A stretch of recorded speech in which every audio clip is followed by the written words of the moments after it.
Welcome to TechPrint YouTube channel. I am Folashayo Samuel.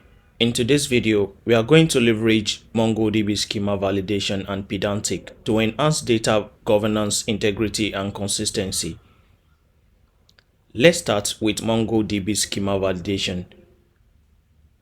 So, what exactly is this? MongoDB Schema validation ensures data complies with a predefined set of rules, such as data types. It maintains data integrity by enforcing these rules. It helps enforce data governance, which is crucial for any business. Schema validation can even help optimize the schema size. Plus, it can be applied during the creation or updating of collections. Now, let's talk about Pydantic. Pydantic is a Python library used for data validation and parsing. It enforces data types and constraints, making sure your data fits the model you expect. You can define models using Python type annotations, which makes it intuitive. It also provides robust error handling and conversion between different data formats, like JSON or dictionaries. So why should you consider using Pydantic with MongoDB Schema validation? Here are some of the pros of using Pydantic with MongoDB Schema validations. It enforces data validity before storing it in the database.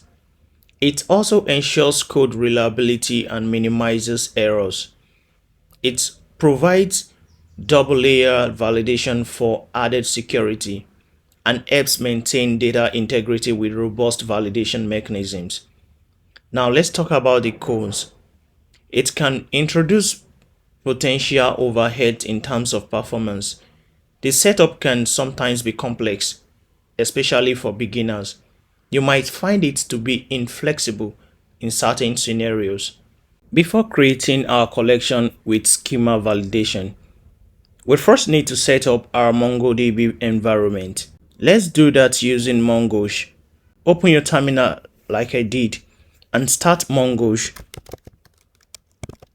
Then you will want to select or create a database.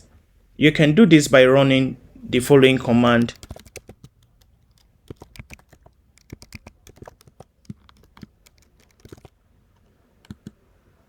Replace the validation DB with your desired name. This command switches to the specified database. If it doesn't exist, MongoDB will create it for you when you first store data. Now let's configure schema validation in MongoDB. You can perform schema validation at collection creation time or update an existing collection. Here's how you can create a collection with validation. Now that we have our database set up, let's create a user collection with schema validation. You can do this by running the following command in Mongosh.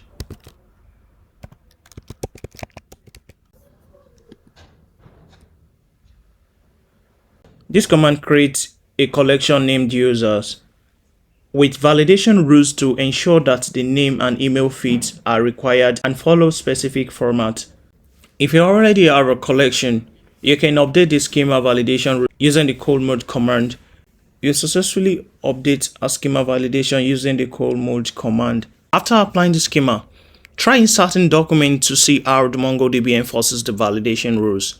Let's test our schema with some document insertions. This will succeed because it complies with the schema. Now let's try inserting an invalid document. This document will fail because the age is less than 18. Let's try it. You can see the Mongo server error. Document failed validation. Here is the reason. Comparison failed. The specified minimum age is 18. Why the value inserted is 17. So this will fail because the age is less than 18. Before proceeding, let us create a directory where we're going to store all our files. Now let us create a virtual environment and activate the virtual environment.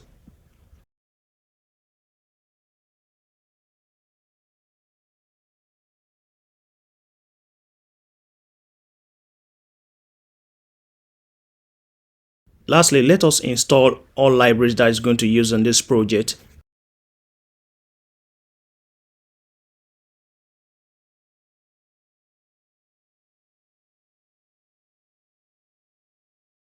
We successfully installed the first API. Now let's install other libraries.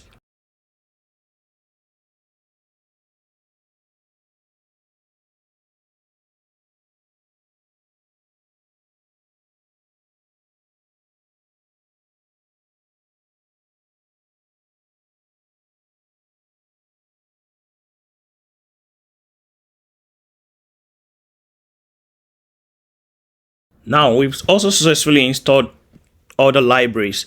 Let's open our Visual Studio Code.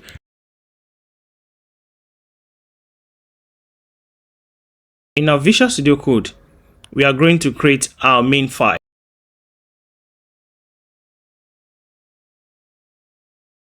We are also going to create a template folder where we are going to store all our HTML files.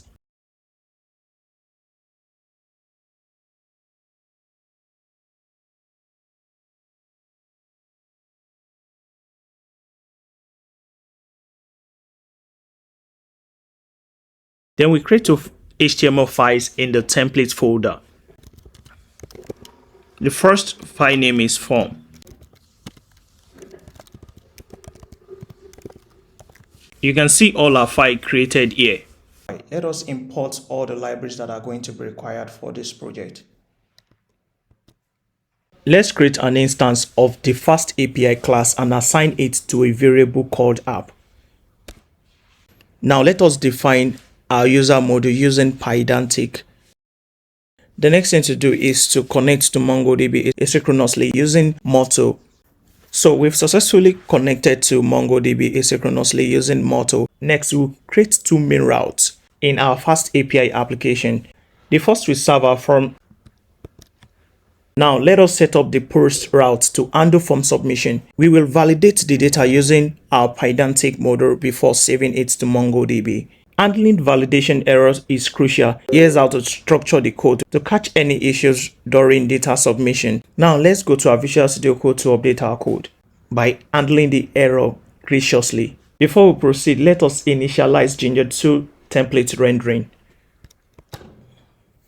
We successfully defined our user module, connect to MongoDB, initialize Ginger 2 template rendering, created route for our FastAPI applications, and also did a validation check. Now let us create our HTML form. This will collect users' information.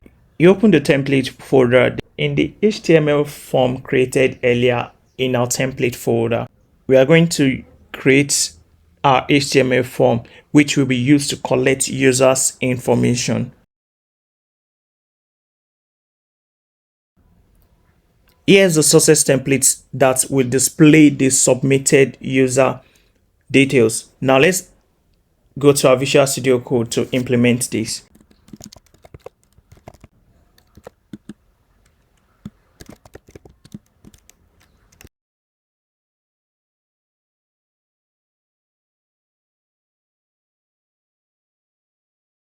Here's how the result is going to be displayed on the browser. Now let's go to our terminal to run the code. Here's how to run the FastAPI application in the development mode.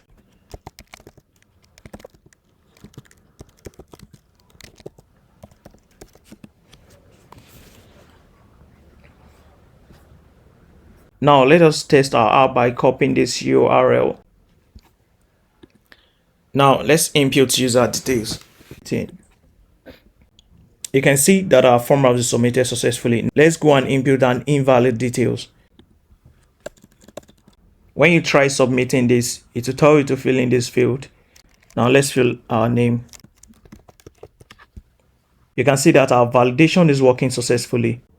Now let's test for an age that is below the minimum required age. You can see it's returned an error stating that validation error for user module, which is age, input should be greater or equal to 18. Our app's validation works successfully as expected. Once the user submits the form, they will see a success message along with their details displayed. This gives a smooth user experience. To wrap it up, Pydantic provides an extra layer of validation. ensuring data integrity and consistency. Schema validation is especially important for mature applications where data governance is crucial. Thanks for watching.